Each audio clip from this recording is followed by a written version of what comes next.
All right. Sorry, those at home.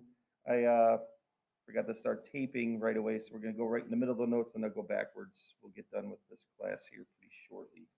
All right. So do understand this next example, and I'm going to try to get you to understand the difference between a sample and a population again. Let's pretend. You guys know Amazon used to only sell books. How many people know that? That's how they started. That's all they sold. Now books like barely exist except online. People just read their computer screen.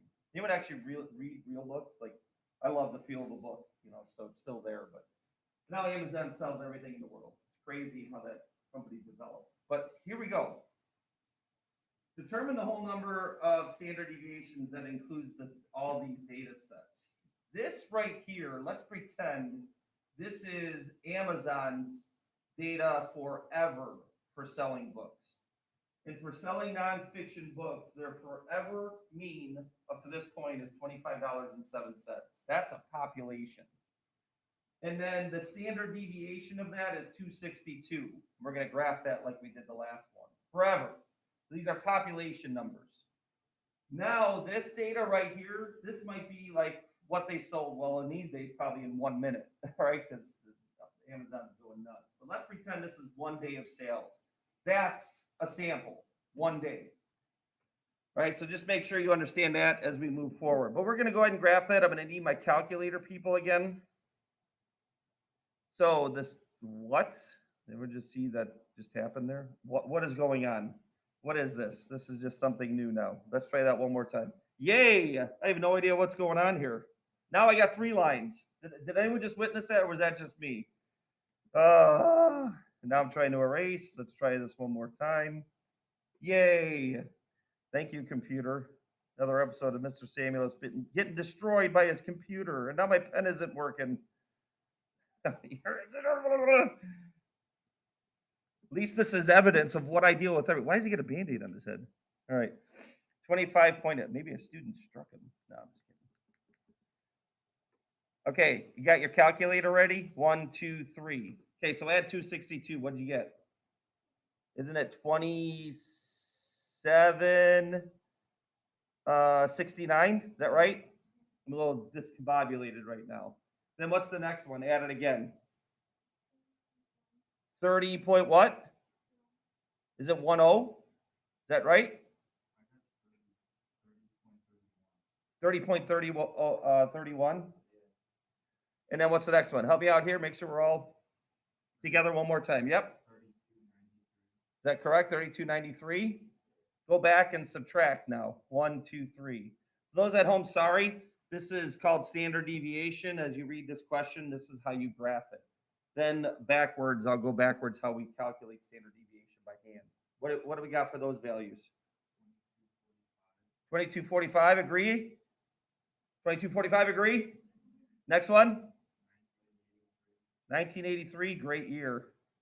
White Sox made the playoffs that year. And then subtract one more time. 1721. Okay, now here's what we're going to do here, and then this is going to concretely make you understand the third concept today.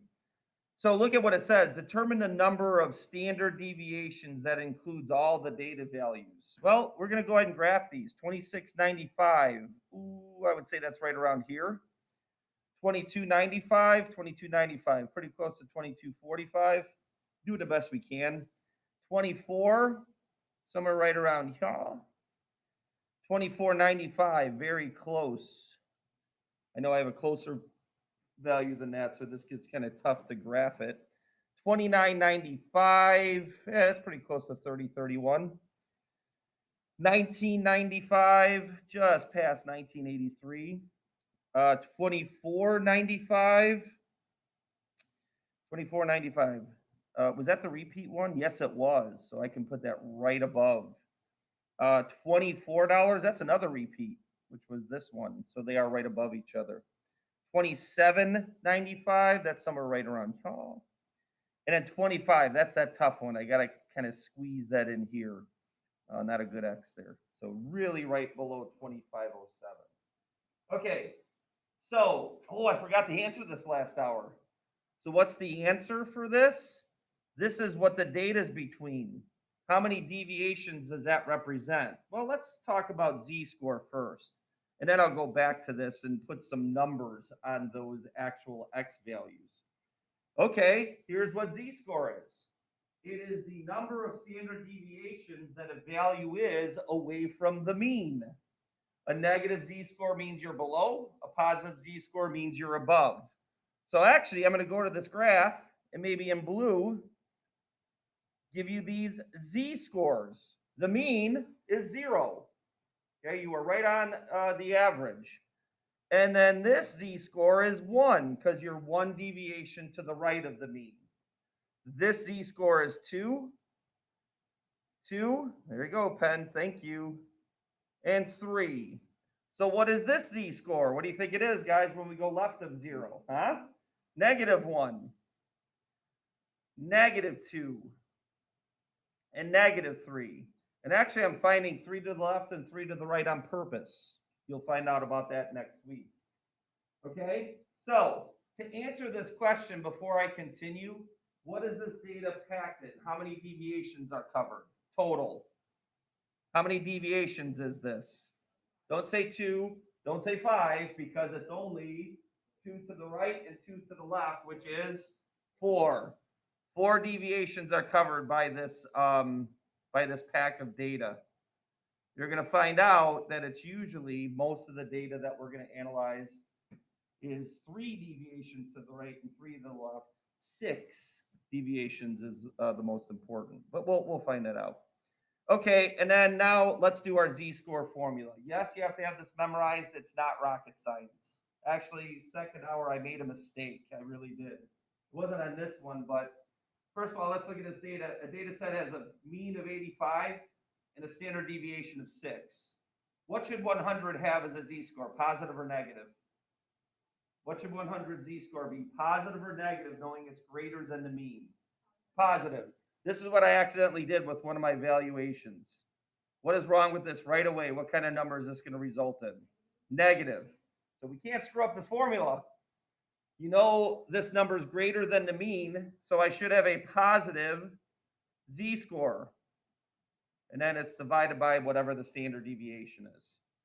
I think this one gets you 2.5. 79 minus 85 is conveniently negative 6. So this is right on negative 1. This is one of those perfect standard deviation positions. Okay, and then let's go backwards now. And the notes are all cleared up and clean and concise. Let's take one of these actual values. Let's take this one. First of all, what kind of z-score should I get with that? What should it be between 1 and 2? What would be a good guess what it might be? It's pretty close to this. So 1 point, anyone? 1.2, 1.1, right? So that's what we're actually going to calculate. Let's make sure we get this correct. That's 2795. So this z-score would be, I'll erase that green box, 2795 minus the mean, 2507, divided by the standard deviation that I just barely see right here, 262. What do you end up getting? It is 1 point. Anyone? Nobody calculated it? I thought last hour got me 1.09. I see some people touching the buttons now. Is that true? Okay, so 1.09, 1.1. There we go. That's what we were kind of expecting. And then one more time. Hey, let's take like 50. Where's 50 at? 50 is like right around here. The expectation should be that this is between -2 and -1. So -1 point something. Well, very easy to calculate. 50 minus 80 divided by the standard deviation of 18.7. Someone hit that one because I don't have that memorized. I know it's -1. -1 point what? 1 point, -1.6. That's what that number means. It means where is it at compared to the mean? Left to right and how many deviations away? Okay, so we're good. You guys can do your homework. I'm going to continue my video going backwards. All right. So those at home, I apologize. I started taping late, and this is my last class. So you should have done this as bell work. That was just box and whiskers. And then I can get in your head those last things you just saw, and then maybe watch this video in reverse. Pretty weird. Okay, but remember, this is a box and whisker kind of situation where you cut your values into quarters. So don't go to your calculator list feature. Just go ahead and list these numbers in order. It's a small list. Median ends up being that number exactly 20. And then that means to find Q1 and Q3, you don't use that median value. All right, so make sure you remember that. Blah, blah, blah, blah, blah. You also remember the interquartile range. That's what you multiply by 1.5 in order to determine if they're outliers. And just like I told these guys here in all the other classes, this data looks like it's a little bit packed. So there is no outliers. I think you could already determine that there aren't any. All pretty good.